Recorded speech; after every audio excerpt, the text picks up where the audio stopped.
Hello and welcome to How to Homeschool in High School, the podcast focused on encouraging and equipping you to homeschool through high school, hosted by a high school teen. My name is Nadine Laufer, and today we are finishing our two-part interview with Mr. Andrew Pudewa. So, like I said, this is a two-part interview. If you're just joining us for this episode, make sure to go back and listen to part 1. That was episode number 35. I will leave a quick link in the show notes for you to go and listen right there before you jump into today's episode. As a quick review, Mr. Pudewa is the founder and director of IEW, and he's graciously gave us his time and wisdom for over 1 hour of recording.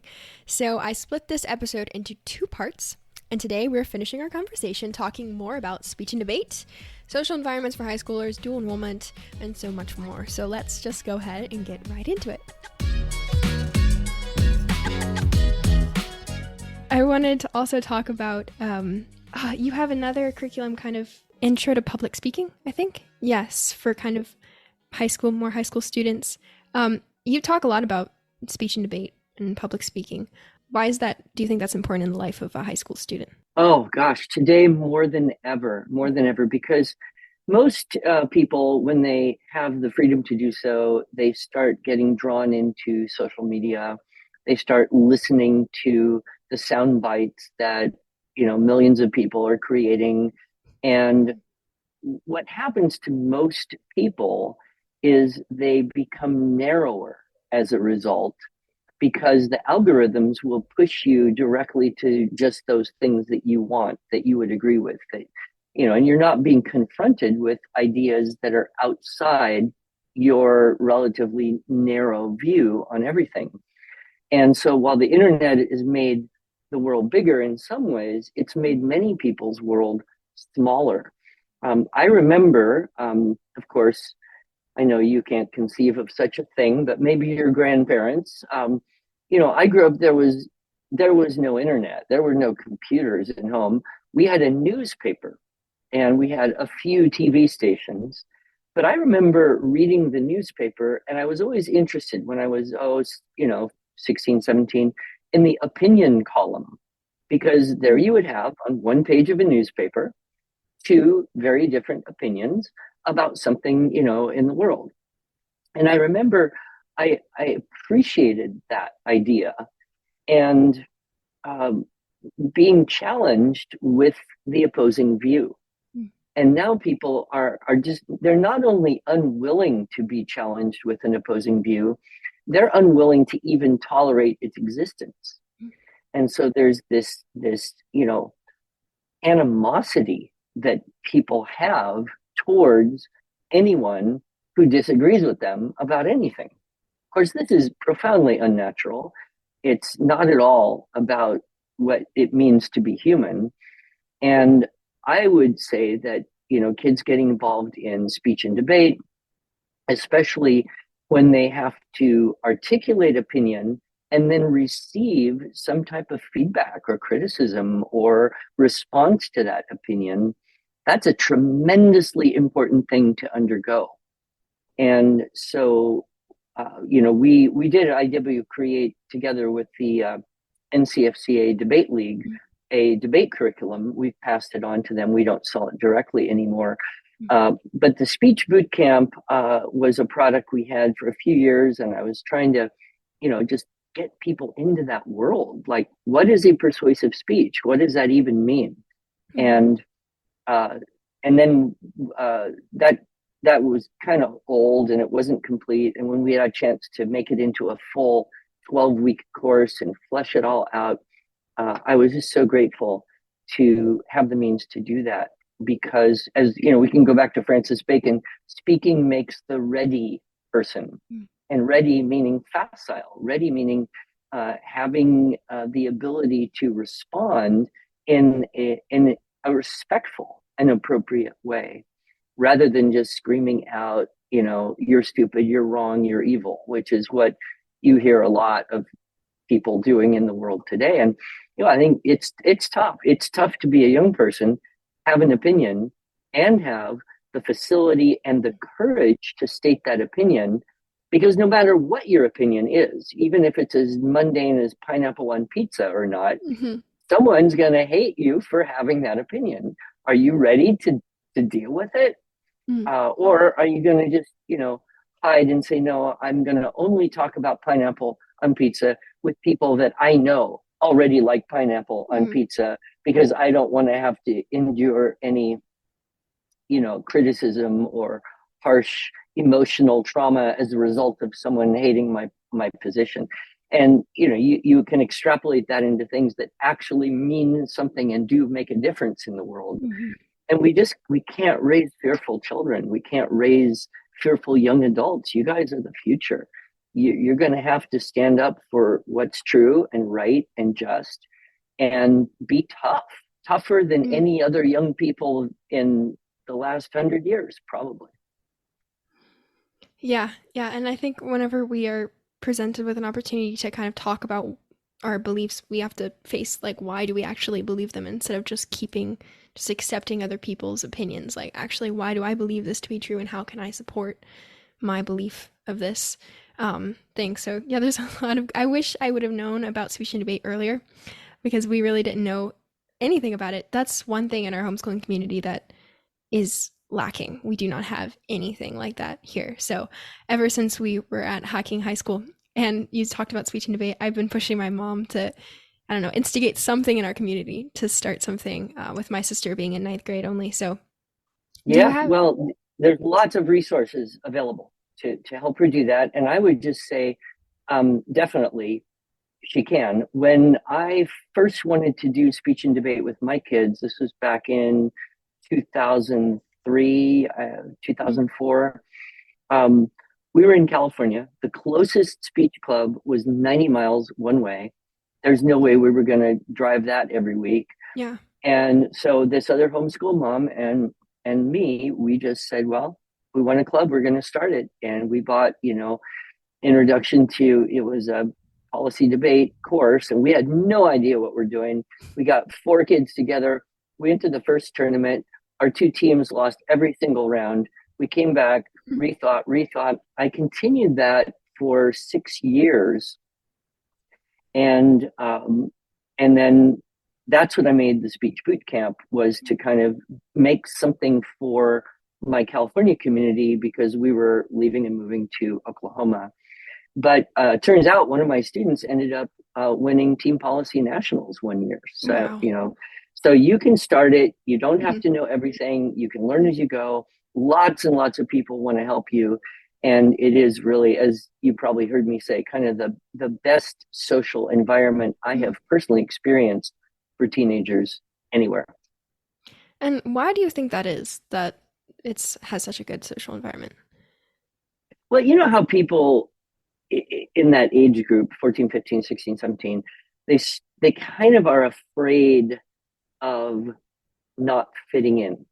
Hmm. And so there's this tendency for everyone to kind of sink down to the lowest common level because the culture isn't being defined. Take a typical church youth group. There's a context like, okay, we're all Christians and we're going to get together and be good together. But then what happens is the attitudes, the fashion, the speech patterns, Hmm. the cultural inputs, you kind of have to sink down to the level where most everybody is comfortable. Because if you stand out, then you don't feel comfortable, and people may even make comments like, "Well, who do you think you are?" All snooty, having read Pride and Prejudice, or Hmm. whatever. But at a speech and debate tournament, everyone wants to be like the kids who win rounds. Mm. They want to be operating at the top of their game, intellectually, emotionally, socially, spiritually. And so there's no age divisions. So you go to a tournament and there's kids as young as 12, as old as 18, and they're all interacting with you. In fact, most of the time you have no idea how old any of the kids are unless you ask them. And so there isn't that age-based social category you're supposed to fit in. And once the kids, finish, they go to the, semifinals or finals, they're watching kids that are generally older, have more years of experience under their belt, do a really fantastic job of arguing their position, of listening to their opponent, of addressing the judges, of being respectful to each other. Just where do you get that among teenagers in the real world? It's very rare. So that's why, I think parents who are willing to put the effort and time in getting involved in homeschool speech and debate always see just fantastic benefits. And some of those are the social growth. And sometimes they're lifetime benefits, because I could name 4 people I know who married their debate partners. Wow. That's so cool. Yeah. Yeah, there is. I love some of the things that we do as a homeschooling community that really do push us to rise to the elite people doing the best. I don't know if a sports team would be an example of that as well. Like the highest performer in the sports team is kind of what everyone kind of emulates and wants to become. I think I definitely see that in our track team. That's probably the closest thing I have right now to something like that speech and debate environment. But yeah, just putting yourself in social environments that push you to, isn't it like the people that you surround yourself with, the 5 people that are you're most around are the people that you'll become most like. So I think that's a cool thing with homeschooling, is we can kind of choose those environments, the people we surround ourselves with. Yeah, and if you use the term peer pressure, it generally has a negative connotation. But there's a whole category of positive peer pressure, where you're feeling pressure to be the best you can be, because that's the environment, social environment, sports environment, intellectual environment where you are. So I think we can kind of turn the tables on that. Yeah. Yeah, for sure. I've never really thought about that way, but it really does make sense. So speech and debate is one of the ways that you talked about in your Hacking High School talk, which my listeners are very familiar with because I do bring it up a lot. But what, in your opinion, should high school look like in the homeschooling world? That's probably a broad I don't question. know that we could. Yeah, I don't know we could make a general statement because everyone's different and every family is different and everyone's kind of goals or intentions are a little bit different. But one of the things that I think, one of the reasons I think homeschooling is so good for high schoolers is because you do get a lot of your time back. That time gives you freedom. The freedom gives you opportunity to pursue your interests or your vocations. If you look at your typical kid, they leave for school early in the morning. They are in school till the mid to late afternoon.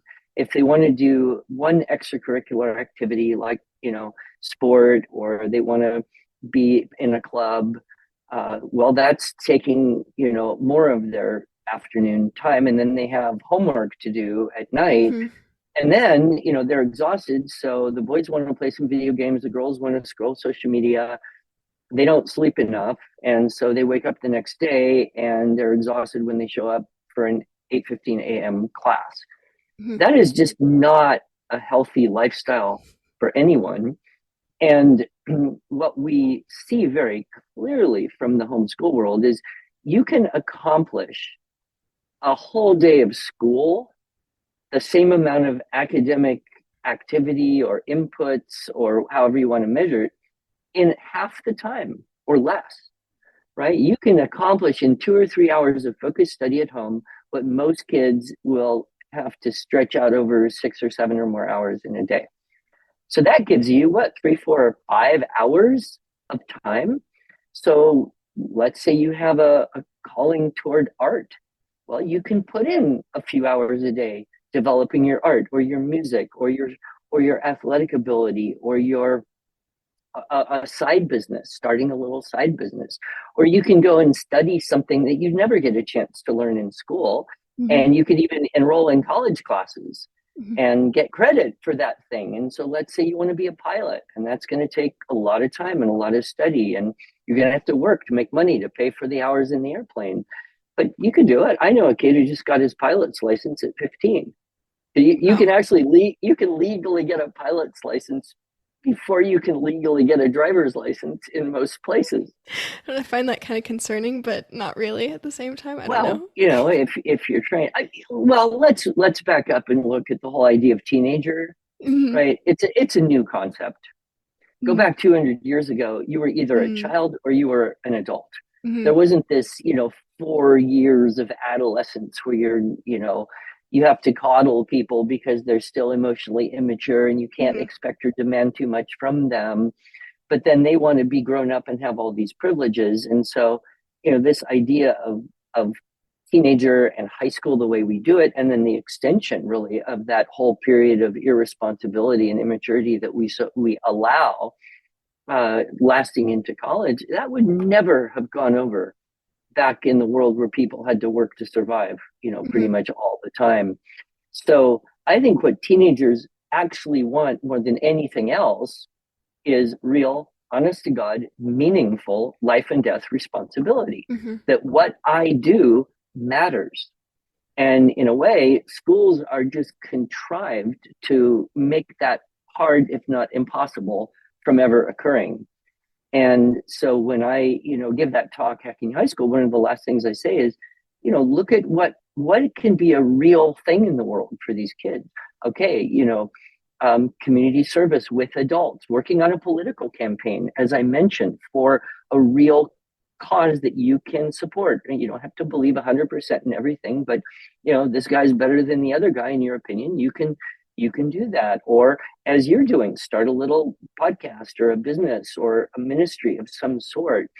And that's what everybody wants, is to contribute meaningfully to the world. And so when we can help young people do that in a way that seems very real to them, they just grow up. They take it, they love it, they start being in charge of their own life. I always say to kids too, right around 13, 14, what you start to hate is being bossed around. Well, it's easy. Here's how you stop being bossed around. Boss yourself around. Hmm. The only reason people tell you what to do is because you look like you don't know. Hmm. Hmm. Start Yeah. start using your time well, and people get out of your way. Hmm. Yeah, I think that's a common thread through a lot of the interviews that I do with other homeschoolers who have started something like a business or some sort of podcasting or YouTube channel. They all want to make a difference. They want to make an impact, and they think they feel like they've been called into a certain area. And the thing I love about homeschooling is it provides that time and flexibility to be able to do that to the fullest extent that they feel like they're being called into. And that responsibility, it really does make us rise up to a different level than a lot of other peers are at. And whenever I get questions like, aren't you going to miss out on the high school experience, whether that's prom or homecoming or whatever? And a lot of homeschoolers stay at that level. Like, I feel like we need to do all these things to be real high school students. But there's so much more in that, in the, not even like, we don't even really have to do high school. Like, there's just so much more to that that homeschoolers, I feel like, can really get into. But a lot of times we don't even know it's there. We don't have people in our lives to show us that. So, yeah, I don't know if you have anything on that as well. Well, that's why I love your podcast so much, Mm. is because, it's one thing for me to stand on a stage and, talk to people who are 40 years, 40 some years younger than I am and give advice, but, what are they going to hear? But when at 18, and I guess you started this, what, a couple of years ago? 2022. Yeah, I was Yeah. 17. So, you were 17. That's a different world. And when young people hear you talk about it, that's way more inspiring because you're doing it. And I'm only someone who wishes I could have done something like, although I will confess, I started my first business at 16. Mhm. It was a war game supplies reselling company. And I drove around in my 64 Chevy Nova with my trunk packed full of board games and Napoleonic miniatures and little, war game multi-sided dice and whatever, I was into at that point. And I tell you, when I learned that you could buy wholesale and sell retail and get stuff cheaper for yourself and then Mhm. make money by selling it to all your friends who are going to buy it anyway, I just thought this is the best thing. This is the best deal I've heard of. So I've always been very entrepreneurial, And Hmm. I've been thankful that my parents, seem to think, okay, fine, we'll help him out and do this. Although I think by 16, I was pretty much having to figure out everything all on my own. Mm. But so, no, I do think though that you in particular and other young people in your age bracket who are reaching out to your peers, you're going to have an even greater impact than I have been able to have on those peers. Well, thank you. That's my hope behind all of this is to just encourage more people to do things in a different way. And I think also it's amazing in my circle of teens who are doing really cool things. And a lot of times I talk about these things because I didn't really figure that out until halfway through high school, and by that point I feel like there's a lot of things I wish I would have done. But the time that if we learn how to manage our time well, it's incredible how much we can get done. I feel like this in day and age, we have so much technology just sucking so much of our time away. But having that kind of disconnect from, I don't know, social media or whatever it may be, the time that we get back as homeschoolers is pretty amazing. And the technology has another side of it, which it Mhm. allows us to accomplish so much more. Exactly. Hmm. So, one of the things that I like to share is this idea that technology is an amplifier, Mm. right? So, whatever you have, if you add technology, you'll get more of that. So, if you are a disorganized, unfocused, unmotivated person Mm. and you get technology, you'll become more disorganized, more unfocused, and more Hmm. unproductive.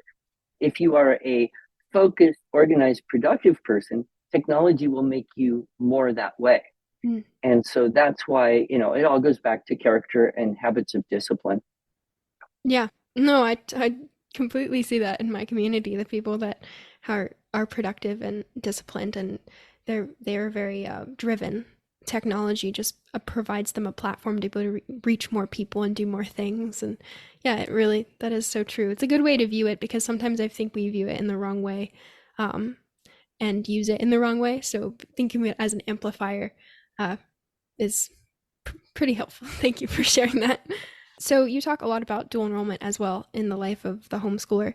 Why do you think dual enrollment is an important experience for us to have?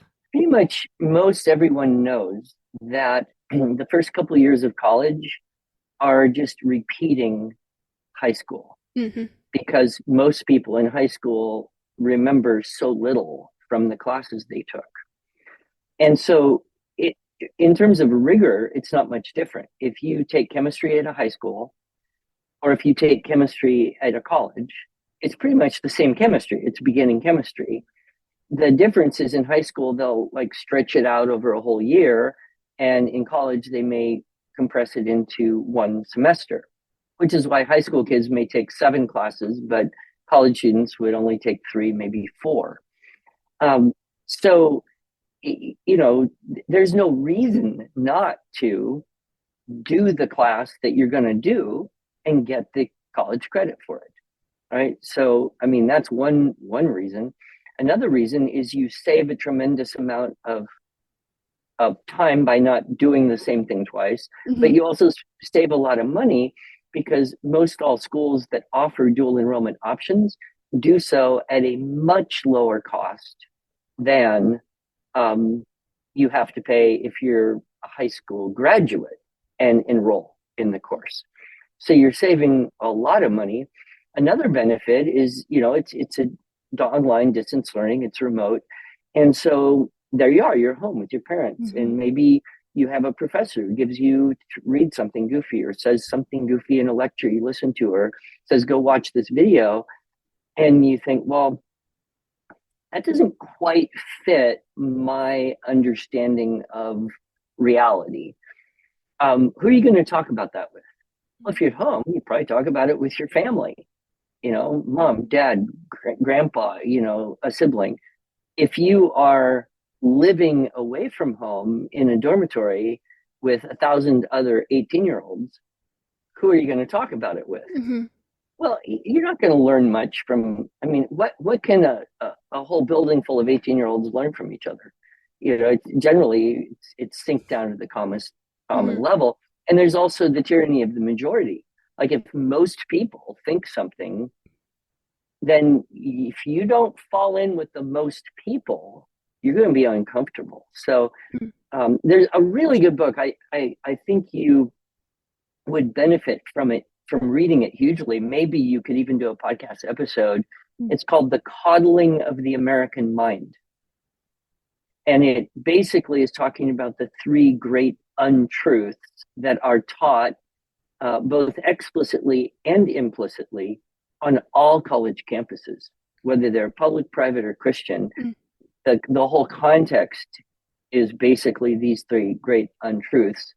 One of which is, if it doesn't hurt me, if it doesn't kill me, it makes me weaker.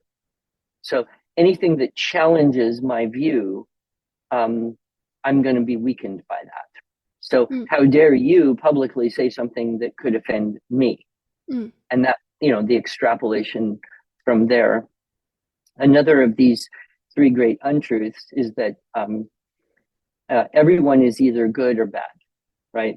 So if you're a good person, then everyone who disagrees with you must be bad. And so the solution to the world is get rid of bad people.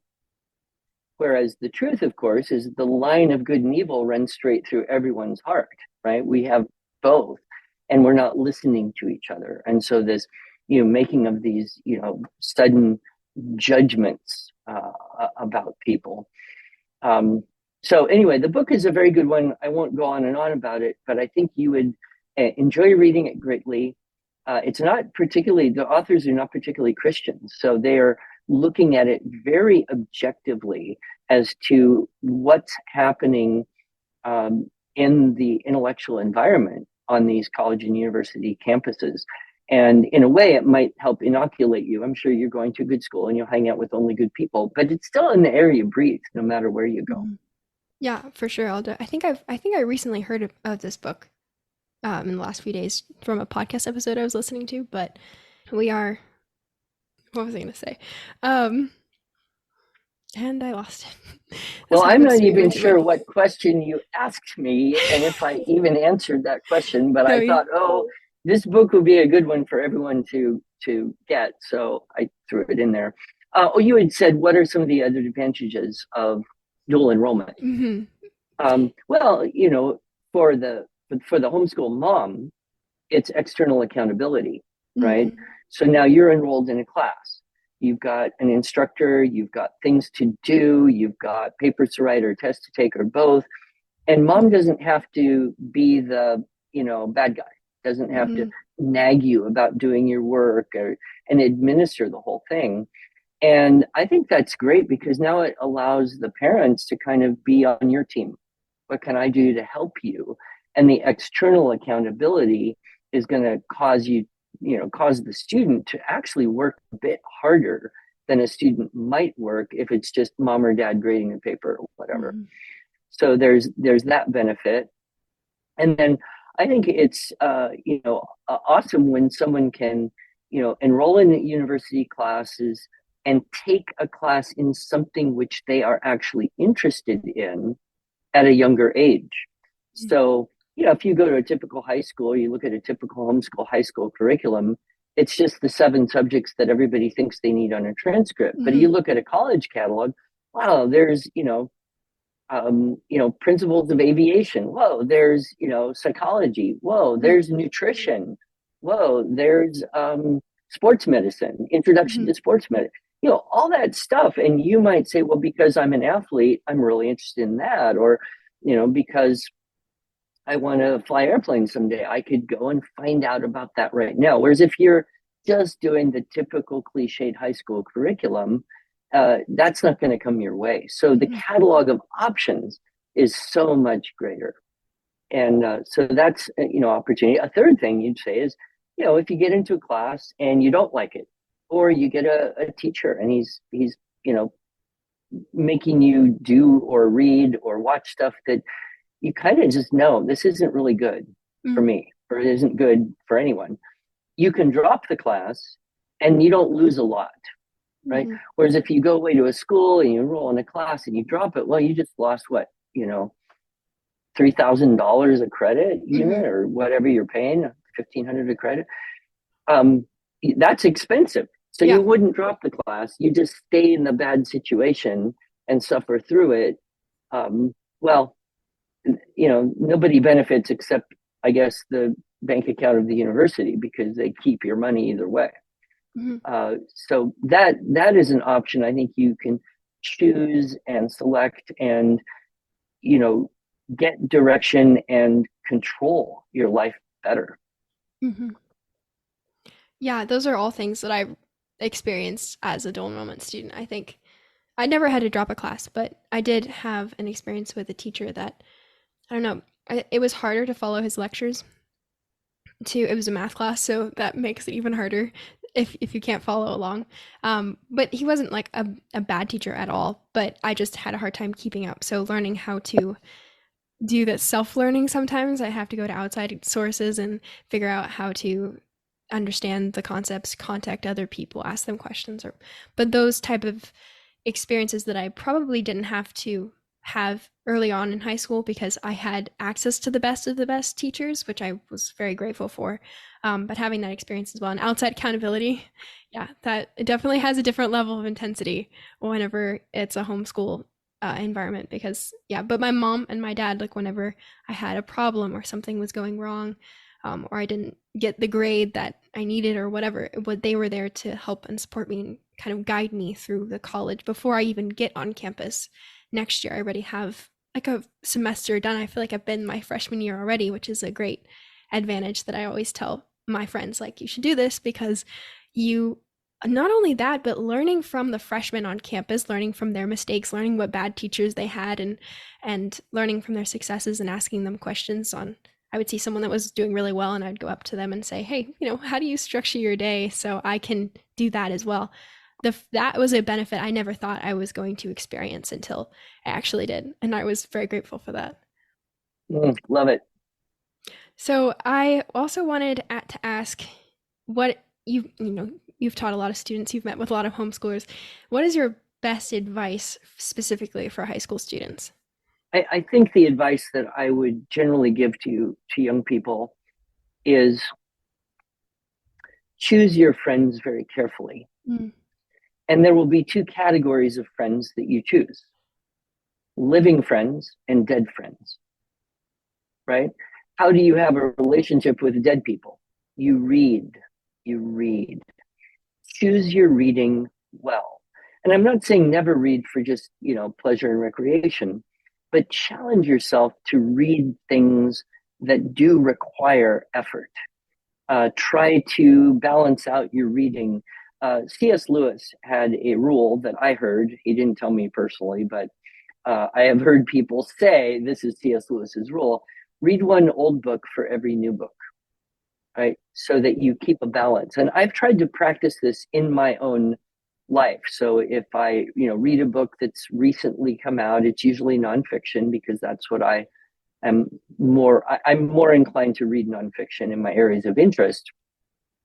But then I will try to think, okay, where's a book that's older that I can now put on my list next that will connect me with a different time, a different place, a different way of looking at something that kind of expand my intellectual breadth horizons in a way. And so when you think about the fact that almost everyone alive today reads way less than people used to pre-internet days, right? And this is particularly true with teenagers. In fact, over 2/3 of high school age students in America, at least I heard the statistic, I didn't do the research myself, but Mhm. someone claimed that over 2/3 of high school students in America have not read one single book, beginning to end, in the last year. So Wow. we're not illiterate, but we've become illiterate. Mm. And you just can't furnish your mind well if all you're getting are the snippets and streams and current, stuff. If you don't have the perspective of history, of literature, of what were the thinking patterns that laid the foundation for how our world is today, how can you possibly understand it? And so choose your living friends carefully, as we touched on already, which is look to those people who you find inspiring, who are going to bring out the best in you, who are going to challenge you on your stuff, or people who you can serve very directly, right? And just don't accidentally fall into this group of people who function at the lowest common denominator of attitude and behavior and vocabulary and language and all that. And then choose your, reading time is precious, right? I mean, if you're going to devote half an hour or an hour to read in a day, you want to be sure that that's not just amusement. That's not just for entertainment or relaxation. You want that to be good nutrition. So I think, a good analogy is nutrition. Reading is like nutrition. If you live on a diet of fast food and junk food and highly processed food filled with sugar and all sorts of junk, you're not going to become stronger. You're going to become weaker and probably sicker eventually. Now, some of that's not going to kill you. You can eat some Oreos or go to McDonald's once in a while, but you have to have the majority of nutrition come from, good whole foods that are providing the, micronutrients, the vitamins, the forms of protein and fats that are going to support your physical and mental structures. So think about reading like food and prioritize accordingly, and you can actually then grow stronger and healthier in that way. So I think that's a great analogy. And I think most people who are interested in sports, as you obviously are, and a lot of young people are, you've figured out that you need to eat well to do well. The same thing is true in life. You need to read well to do well. Yeah, and I don't think we put enough emphasis on reading. Like you said, it's just not something that, I don't know, I really think about as much as I should. My family and I were actually just talking about this yesterday. My aunt, she reads like a very certain amount of book all the time, mystery novels or whatever. And she read a very good, like old, very talented author. And she was like talking to my mom, like there's such a difference in what I gained from reading that book versus when I gained from all the other books. And what we put in our mind, I think nowadays, especially with social media, we just don't really think about it. We just kind of scroll on to the next thing, but everything kind of has an impact in our lives and in our minds. So when I read a good book, I'm just thinking good thoughts the whole day, or I'm just mulling over things that I don't know, you kind of just are putting it and making it part of yourself. So being more intentional in what I do ingest reading wise is something that I'm trying to work at for sure. But yeah, it's very important for young people to know that, I think, too. Well, you keep telling them. I will for sure. Yeah, so I think that was about all the questions that I had. So if you have anything you want to add at the end, feel free to. Well, our website, IEW.com, we have our courses you mentioned, the University Ready Writing, Introduction to Public Speaking. We also have a 24-week course called Structure and Style for Students, Level 1C. And we have an arrangement with a couple colleges where you can do that course, which is our first year high school grammar and composition course, and get a full year of college level grammar and composition.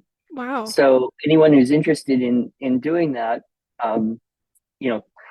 contact us, check the website, in the catalog, whatever, because, I think that's the best of both worlds. Do the high school course, learn the skills, and bank off 3-4 college credits by doing it.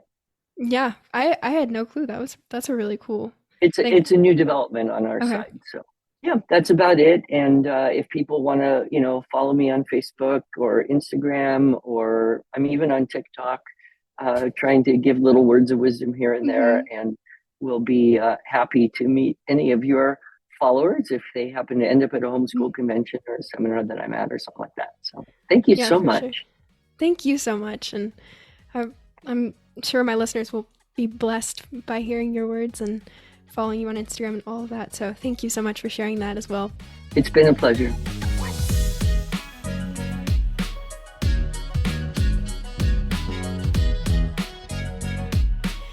you all so much for listening to this episode. I hope you were encouraged and inspired by Mr. Pudewa's words as much as I was. I have taken to heart the challenge to read good books, and I hope that you will too. It is so important to consume good things, not only for our knowledge, but also to grow in vocabulary, to grow in speech, and overall to improve the well-being of our minds. I've also started reading The Coddling of the American Mind, and there may be an episode coming out about it in the near future, so I recommend that you read it as well. Thanks again to Mr. Pudewa for talking with us, and we're so blessed to have so many curriculum developers in the homeschool world pour so much of their time into the lives of the next generation of homeschoolers and homeschooling students. Every link that Mr. Pudewa mentioned in this show is in the show notes, and I also put in his speaking schedule. So if you are in the area of one of his talks at a homeschool convention, I highly recommend attending and meeting him in person and so many other amazing homeschool curriculum developers. And as I mentioned a few weeks ago, I will be attending great homeschool conventions in Cincinnati in just 3 weeks, which is kind of crazy. And I will also be speaking all about homeschooling in high school on Saturday, so that's April 6th in the morning. I will be sharing more information about that in the upcoming weeks, but I would love for you guys to be there if you're around Ohio, Pennsylvania, around Cincinnati at all. Please come and join us at great homeschool conventions, and there's just so much to do there. It's super fun. You will not be disappointed by your experience. And so that is really it for this episode 36. I hope you all have a wonderful week, and if you are enjoying this podcast, please leave us a review on your listening platform so we can continue to reach more homeschoolers with encouragement and inspiration. With that, continue to be fearlessly different.